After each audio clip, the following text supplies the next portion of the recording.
I never thought I would say this, but Peacemaker grew on me. The first time I saw him, helmet shining on head and talking about loving peace so much he would kill for it, I figured he was a one-note joke in a sea of capes. Then he started shooting people, crying about his dad, dancing in his underwear, and awkwardly trying to make friends, and I was intrigued. Under the bullets and bravado, there is this weird, broken, painfully honest guy who doesn't know how to exist without a mission, even if that mission makes no damn sense. This story is a little something with satire, tragedy, and over-the-top violence, and a guy who really believes he's doing the right thing, even when absolutely no one agrees with it. And that's what makes Peacemaker so compelling. He is a disaster of a man wrapped in chrome, constantly trying and failing spectacularly to be better. So if you're into characters who punch first and cry later, or you just want to know how a D-list anti-hero became one of DC's most bizarre success stories, this marvelous video is just for you. But before we go into our explanation, we have a very small request. If you like our content, please support us by subscribing to our channel. This is a small click for you, but for us it means a lot. Thank you. Let's begin.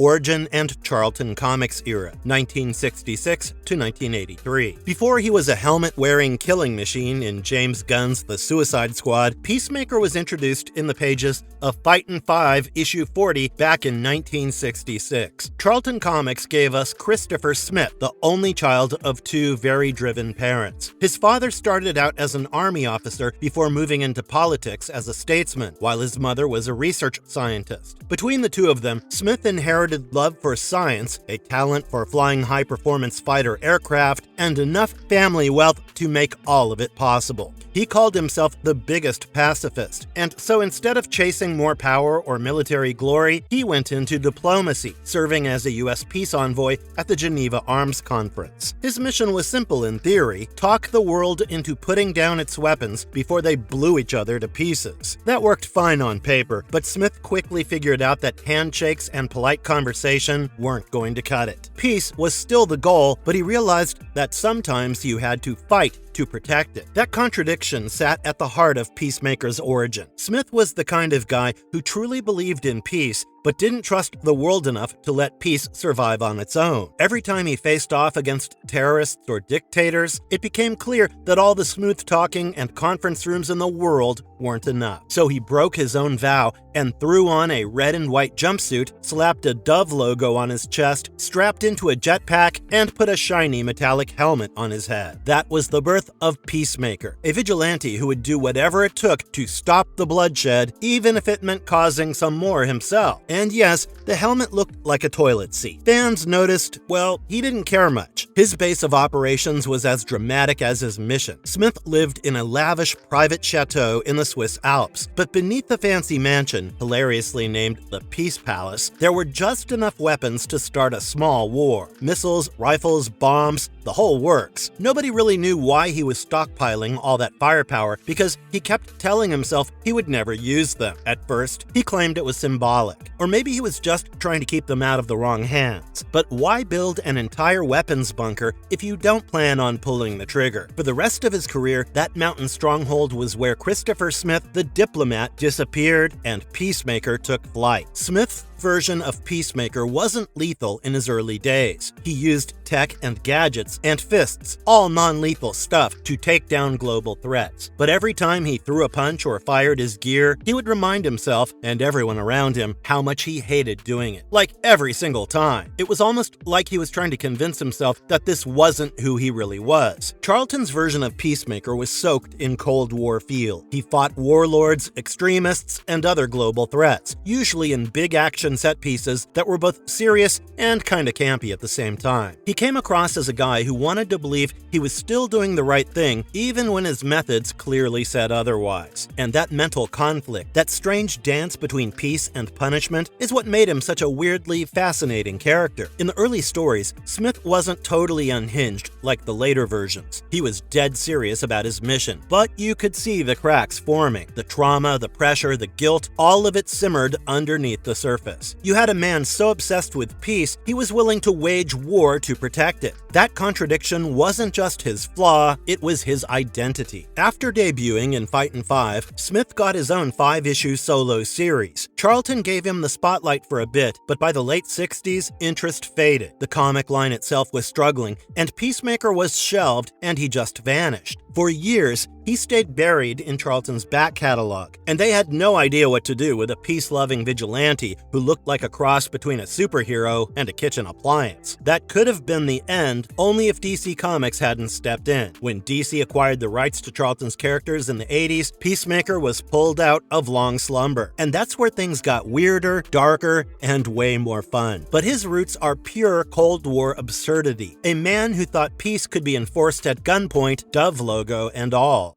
DC Comics acquires Peacemaker, Crisis and Beyond, 1985 to 1990s. DC swooped in and pulled the Peacemaker out of retirement and tossed him into Crisis on Infinite Earths, where he got to share page space with his fellow Charlton imports before officially joining the main DC universe. By 1988, he was back in action with a 4-issue limited series. But you see, this wasn't the same Peacemaker from the 60s. In the 80s and 90s, DC didn't hold back and went all out with Peacemaker. And this was a guy who had gone through some serious changes, both in tone and personality. Gone was the idealistic diplomat trying to make peace through violence. Instead, Peacemaker became a dark, tortured soul with major baggage. In this new version, Christopher Smith was haunted by a past that had him unraveling at the seams. The Peacemaker wasn't just a peace-loving fighter with an ironic weapons fetish. Instead, he was flat-out unstable. As a kid, Smith had watched his father, Wolfgang Schmidt, a Nazi, take his own life, and that trauma festered for decades. That single moment carved a deep scar into the kid's psyche, and it clung to him like a ghost he couldn't shake off. His mother, Elizabeth Lewis, took him to America to start fresh, but the damage was already done. Christopher became aggressive,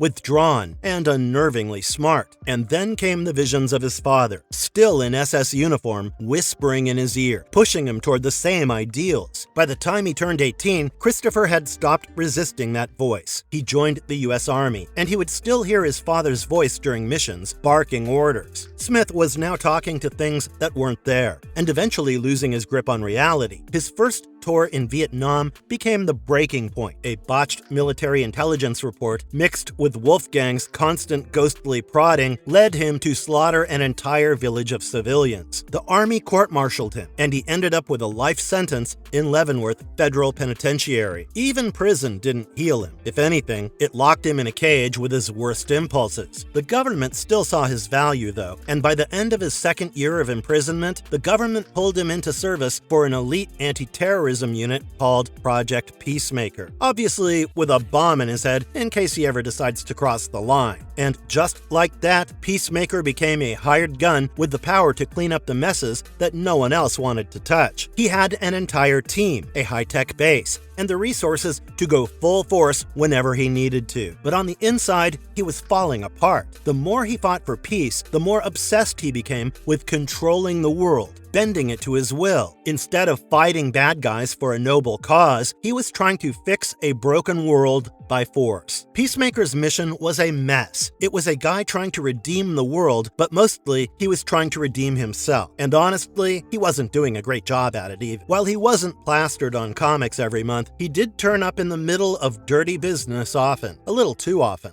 Cameos and background appearances, 1990s to 2010s. Through the 90s and into the 2010s, Peacemaker was kind of like that weird guy in your extended family who pops up at reunions every few years, says something uncomfortably intense, then disappears again. The big guns of DC were eating up page space, and thus he got pushed to the side. Although he was always there, he was rarely seen, and usually turned up when things were already messy. While DC didn't hand him his own book, DC never fully shelved him either. He still had his scattered appearances and slipped into a few titles here and there. If a job needed a guy who'd pull the trigger without asking questions, odds were he would appear, get it done, and vanish before the dust settled. However, trying to juggle life as Christopher Smith, respected citizen, and life as Peacemaker, government-sanctioned vigilante, tore him apart faster than anyone expected. And here's where things really went from bad to worse for Christopher. The government, still convinced they could steer him in the right direction, put him under the watch of a covert outfit called the Agency, run by Valentina Vostok. Their big idea was that if they couldn't erase his violent urges, maybe they could at least contain them. Well, they couldn't. Instead of calming down, Christopher basically started inventing enemies just so he had someone to go after. And we're not talking about petty scuffles here. Harry Stein, a federal agent, and Dave Winston, the man behind the vigilante mask at the time, both ended up in his crosshairs. Before the agency could step in, Christopher straight up killed the vigilante. Now, the agency probably should have pulled the plug on him right there, but for whatever reason, they didn't. They tried to rewire his whole approach by reconditioning him. They also gave him a lifeline in the form of Dr. Bridget Dabo, a psychologist who was tasked with helping him face his demons the old-fashioned way, through actual therapy. Therapy was part of the deal, mandatory and regular, but it barely scratched the surface. His mind was already a battlefield, and the sessions weren't winning any ground. One of the more disturbing signs of his decline was what he believed about his helmet. Smith believed every person he had ever killed had their soul trapped inside it, which, if true, is beyond unsettling. That's not the kind of mental baggage you want on someone carrying enough firepower to start a small war. They weren't just passive passengers, but he thought they were talking to him, giving him advice mid-mission. It was the kind of thinking that should have disqualified him from any dangerous assignment. But when Valentina stepped away from leading the agency, and Harry Stein took over, instead of running it the same way, Stein rebranded the entire thing into a new operation called Checkmate. And despite everything, his instability, his past killings, his reputation, Christopher was kept on the payroll. He stayed active and continued working under this reformed group, his palace in the organization secured not because he was easy to manage, but because when the gloves come off, he was still one of the deadliest assets they had. That eventually put him back in Amanda Waller's sights. Waller tapped him for a mission with the Shadow Fighters, a loose team of operatives sent after one of DC's nastiest powerhouses, Eclipso. The plan was simple: infiltrate the nation of Parador and take him down. The reality was a bloodbath. In Eclipso issue 13, the entire Shadow Fighters roster was wiped out, Peacemaker included. For a while, everyone thought Christopher Smith was dead and buried. But with him out of the picture, the Peacemaker mantle didn't exactly sit idle. Two replacements popped up. One was the leader of a squad called the League Busters, and the other was Mitchell Black, who officially carried the name for a bit. But then, in true comic book fashion, death didn't mark the final page for Peacemaker. Christopher reappeared out of nowhere, this time lending a hand to Jamie Reyes, the newest Blue Beetle. At first, he tried to pass himself off as Mitchell Black, but it didn't take long before the truth surfaced. This was none other than the original Peacemaker, back from the void with no clear explanation of how. And Christopher wasn't in the mood to offer answers. With Peacemaker, resurrection was just another part of the job. When Jamie pressed him, Christopher explained that about a year earlier, while going toe-to-toe with Intergang, he stumbled into an old pyramid. And not just any pyramid. In fact, it was the same one where Dan Garrett, the very first Blue Beetle, had originally discovered the Scarab. Inside, Christopher came across alien tech tied to the Reach, the same race connected to the Scarab itself. By accident, he downloaded a missing database that Jamie's Scarab had been lacking, which gave him a strange new link to the Blue Beetle legacy. How exactly he returned from the dead remained murky, but this alien connection became the bridge that brought him back into the fold. From then on, Christopher worked closely with Jamie. The two fought off supervillains and battled the Reach, their missions often pulling Christopher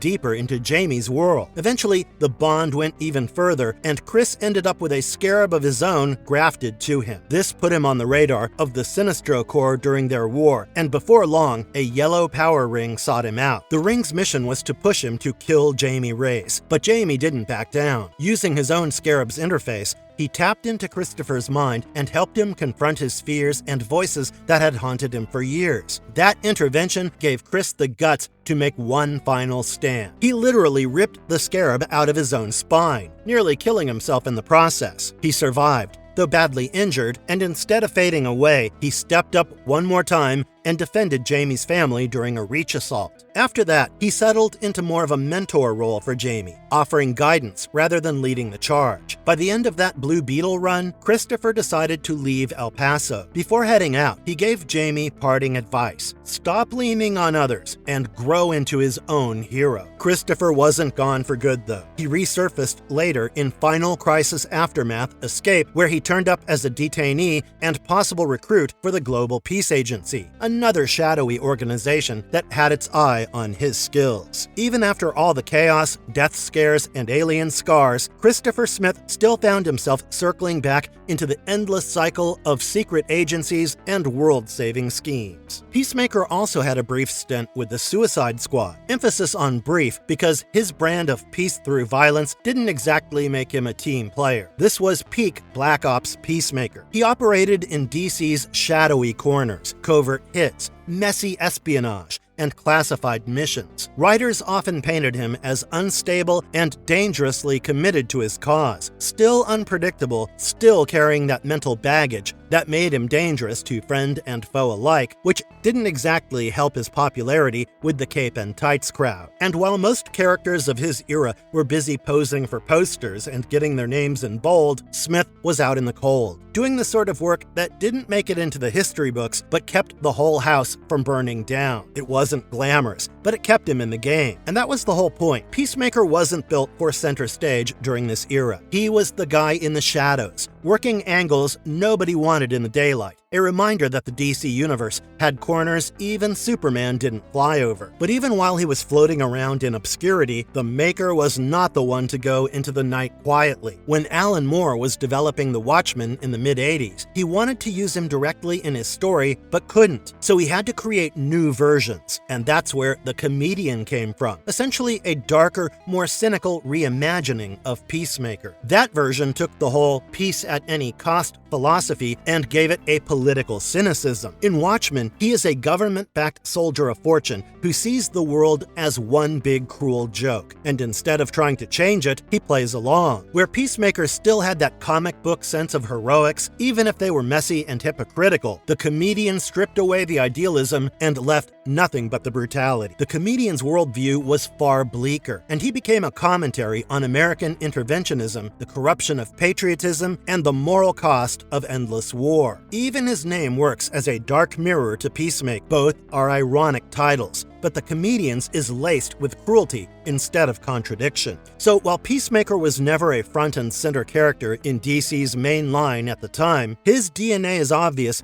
in one of the most famous anti-heroes in comic history, if you know where to look. However, the irony is the Comedian was praised as this groundbreaking layered creation, while the original inspiration was still floating in the background of DC's continuity, still waiting for his own big moment decades later. Eventually, someone at DC decided it was time to dust him off and give him a reason to matter again. And that's when things started getting loud. The Suicide Squad, 2021, the cinematic rebirth. In 2021, James Gunn dragged Peacemaker out of a comic book, and these days, Peacemaker is running with the Suicide Squad, pulling off the kind of Black Ops work that never makes the evening news. John Cena played him like the love child of Captain America and a frat boy with an armory, and it worked beautifully. But beneath the muscle armor and ridiculous confidence, you could see the cracks. He wasn't driven by pure malice, but by a desperate need to be useful, to live up to ideals that were warped before he ever touched them. It's a long way from his days as a polished diplomat at the Geneva Arms Conference. Under Amanda Waller's watch, Peacemaker is still doing what he's done since Waller got her hooks into him, hunting down anyone who so much as brushes up against her definition of a threat to the American way. Alongside the rest of Task Force X, he works the dirtiest, deadliest jobs in the DC universe, operating in the grayest of gray areas and handling problems no official agency would want to touch with a 10-foot pole. For Christopher Smith, that means doing exactly what he's always done best, which is kicking down doors, taking out targets, and somehow convincing himself that it's all in the name of peace. Back then, he thought words could stop wars. Now he's a government attack dog with an exploding implant in his skull, operating alongside killers, mercenaries, and the occasional reluctant hero. For him, there is no line he won't cross if it means keeping his version of peace intact. Even with all the blood and chaos that comes with squad work, Smith hasn't let go of the symbol that's defined him from the start. The dove still sits on his chest, bold as ever, as if it can somehow balance out the fact that he's gunning down anyone Mahler points him at. It is the perfect visual for the contradiction that's fueled him his entire life. The belief that peace is so valuable, it's worth killing for. And when Peacemaker says anyone, he means it. Man, woman, or child, a hardened criminal or an innocent bystander, if they land on the wrong side of that mission or threaten the peace he's sworn to protect, he will pull the trigger without a flicker of doubt. In his mind, that's not cruelty, that's the job description. And failure is never an option, mostly because Waller will make sure you don't live long enough to fail twice. That desperation became painfully clear during the film's ugliest turn when he killed Rick Flag to protect U.S. secrets about Project Starfish. On the surface, it was loyalty to the mission. In reality, it was blind obedience to a warped sense of duty. The instant the life left Flag's body, you saw it dawn on him that this wasn't victory, but another wound he would carry. Seconds later, Bloodsport put him down with a bullet, and for a moment, it looked like that was the end of him. But the post-credit scene revealed he had survived. Peacemaker had lived to fight another day, and now people actually wanted to see what happened to him next. For all his baggage, paranoia, and questionable morality, that's the core of Christopher Smith in the Suicide Squad era. A man who still thinks he is the hero in a world where the lines between savior and executioner have all but disappeared. The movie did more than revive the character, it made him human. It showed the audience that under the ridiculous helmet and blood-stained flag, there was a man built on trauma, bad parenting, and blind obedience. It was messy, and it was exactly what Peacemaker needed to finally stick in people's heads. Peacemaker HBO series, 2022 to 2025. The Peacemaker HBO series hit in 2022 and picked up right after the bloodbath that Gunn's The Suicide Squad was. Most people naturally assumed Christopher Smith, aka Peacemaker, was either buried in a flag-draped coffin or hiding somewhere far away from anything that could explode. Instead, he woke up in a hospital bed, bones shattered, and still with a smart mouth. All he wanted was to get home, hang out with his pet bald eagle, Eagly, and keep his head down. The government had other ideas and dragged him into Project Butterfly, a covert op to stop an alien invasion. Turns out Earth is being quietly invaded by insect-looking aliens who crawl into people's heads and hijack their bodies. The butterflies in question were insectoid aliens that didn't waste time on random nobodies. They went straight for people in power, politicians, judges, law enforcement, hollowing them out and taking over their bodies. The mission was to stop them before humanity ended up as nothing more than a bunch of smiling, goo-slurping puppets. Leading the operation was Clemson Murn, a Black Ops mercenary with an open secret that he was a butterfly too, but one of the rare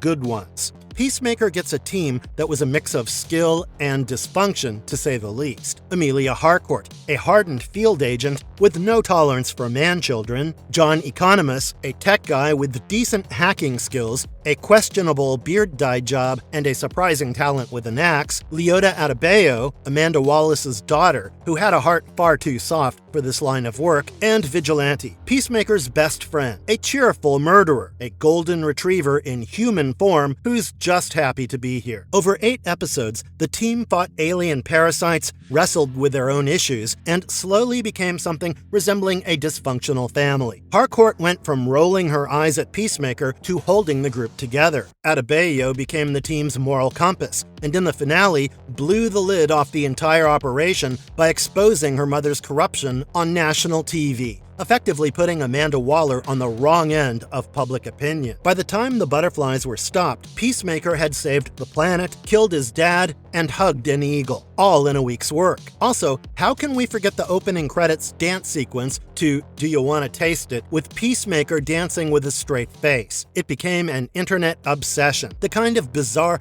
committed full-cast choreography that you couldn't skip even if you tried. We also learn that Peacemaker's whole warped worldview didn't come out of nowhere, but was all his own father's doing. His father, Augie Smith, better known as the white supremacist supervillain White Dragon, wasn't just a lousy parent, but a constant source of emotional and physical abuse. He raised Peacemaker to believe that peace could only be achieved through domination, bloodshed, and racial superiority. The defining scar came when young Chris accidentally killed his brother during a fight, an accident that his father blamed on him for life. Smith was raised with no compassion and a sense of guilt. Basically, it was his father who messed him up pretty bad. So in the final episode, Smith put a bullet in his father's head, though his brain refused to let go, keeping Augie around as a hallucination to haunt and taunt him. Now Season 2 is out, with Gunn writing, directing, and making sure every headshot and awkward emotional moment lands exactly the way it should. It's dropping right after Superman Legacy and will be the second live-action DCU project, which means it could quietly help set the tone for Gunn's rebooted universe. The 3-year wait between seasons has been brutal, but considering the WB shakeups and DC overhaul, the fact that it's happening at all is a small miracle. The trailer's already confirmed that things are getting bigger and weirder. The main plot pits Peacemaker against Rick Flag Sr., played by Frank Grillo, who's out for revenge after Peacemaker killed his son in the Suicide Squad. Grillo's Flag makes his debut in Creature Commandos, so expect threads connecting these two projects. Alongside returning faces are Cena, Danielle Brooks, Freddie Stroma, Jennifer Holland, Steve Agee, and yes, Robert Patrick as the Ghost of White Dragon. We're also getting Hawkgirl, Guy Gardner, Maxwell Lord, and Sean Gunn being as unsettling as ever. And Eagly, of course, is back. Thank every god. The emotional support bird we all need, because what would we do without it? Amanda Waller is almost certain to make an appearance in her own series, Waller, which will dig deeper into Argus, Task Force X, and whatever fresh hell she's engineering next. Gunn has promised Season 2 of Peacemaker will be even more character-driven than the first, which means more trauma, more flashbacks, more painfully awkward moments, and probably Peacemaker crying shirtless in weird places. It will explore the emotional fallout from Season 1, because you don't just brush off killing your father. Expect Peacemaker wrestling with guilt, his complicated ideas about redemption, and the reality that maybe he's not getting any better, just finding new ways to live with himself. In short, it's going to be more of everything. More chaos, more messed up humor, more dad issues, and a whole lot of guns, Glocks, and really bad decision-making. And yes, more Eagly. The tone won't be watered down, the music will still make you open Shazam mid-episode, and the dance numbers will still catch you off guard emotionally. Whether Peacemaker redeems itself or digs a deeper hole, one thing's for sure. The helmet is going back on, the guns are loaded, and the ride's going to be loud, messy, and a little heartbreaking. And yes, Eagly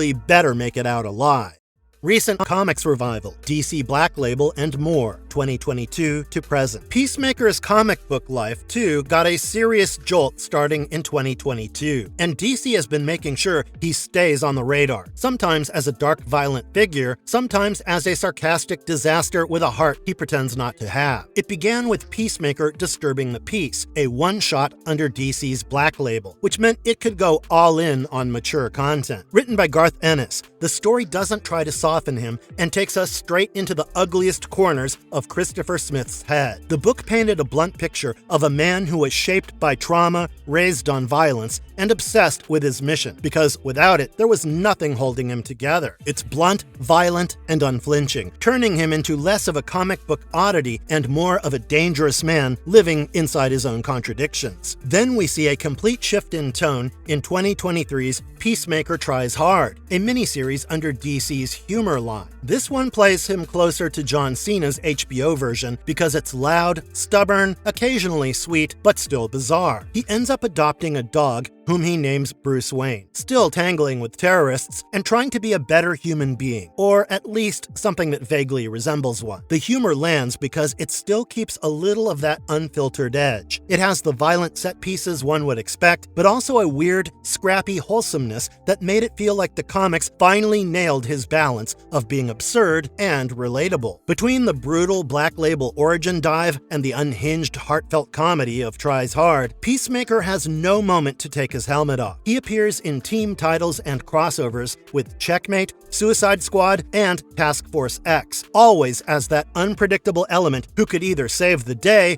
or accidentally set it on fire. Usually the latter. Comic book Peacemaker now feels like he's been cut from the same cloth as the HBO version. Funny, messy, and just dangerous enough to keep things interesting. For the first time in decades, his stories weren't an occasional curiosity, but they were must-reads.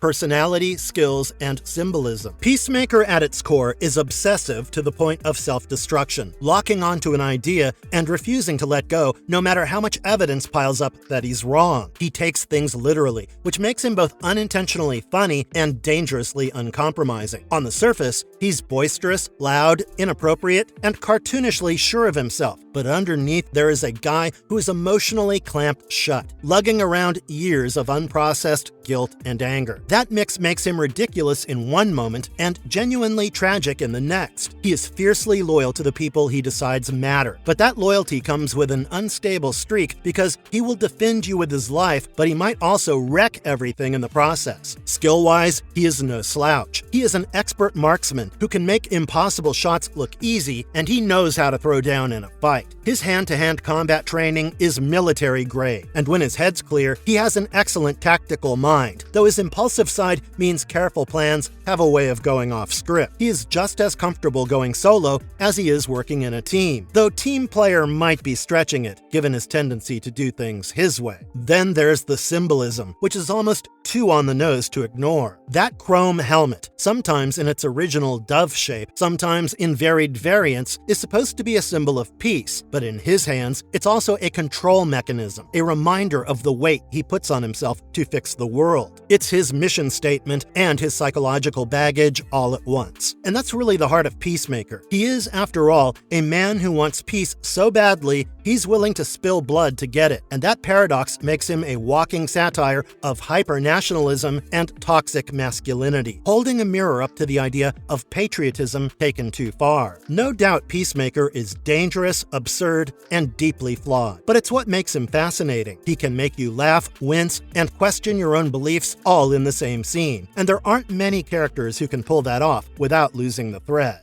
Marvelous verdict. Peacemaker's journey has been anything but smooth. While the comics gave him depth, trauma, and a helmet full of voices, the movies gave him muscle and a twisted sense of loyalty. But it was the HBO series that gave him heart. A very damaged, emotionally constipated heart, but still progress. He has been a soldier, a killer, a punchline, and somehow a fan favorite. You can laugh at him, root for him, or be horrified by him, usually all at once. And that's the fun. Peacemaker works because he doesn't always know what he's doing, but he throws himself into it anyway, desperate to matter, which makes him way more relatable than he has any right to be. So whether you found him through dusty back issues or accidentally binge-watched him trying to stop alien bugs from taking over the world, there is no denying that Peacemaker carved out his place in pop culture by being a mess you can't look away from. And also, he is entertaining as hell. Even when he's a total disaster, there is something kind of refreshing about how hard he fights to be whatever his version of good looks like. And if you liked our content, don't forget to leave a like and subscribe to us if you haven't already. Have a good one and be safe. Thanks, everyone.